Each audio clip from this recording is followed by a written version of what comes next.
Bu avtomobil haqiqatan ham yo'l tanlamaslarining qiroli. Bu Rossiyada ishlab chiqarilgan avtomobilning nomi Sharp ATV.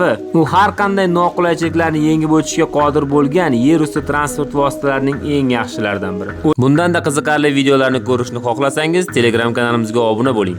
Ulkan g'ildiraklari unga eng asosiy xususiyatni berib turadi. Hatto uning shinalari o'tkir tig'li buyumlar ustida o'tganda ham hech qachon yorilmaydi. Buning asosiy sababi undagi havo bosimining pastligida. Muzliklar, botqoqliklar, turli xil yo'llar va hatto qumliklarga ham shinalar moslasha oladi. U boshqa avtomobillar borishi mumkin bo'lmagan joylarga ham osongina yetib bora oladi va uning salonida 8 kishiga joy mavjud. Uning boshqarilishi avtomobildan ko'ra tankni ko'proq eslatib yuboradi. Unda xuddi tanklarniki kabi ikkita tutqich mavjud. Bu avtomobil ko'pincha ekstremal sport turi bilan shug'ullanuvchilar hamda qutqaruvchilar uchun ayni mos keladi. Aytingchi, avtomobil sizga yoqdimi? Uni 10 ballik tizimda baholang. Videoga like bosing va ijtimoiy sahifamizga obuna bo'ling.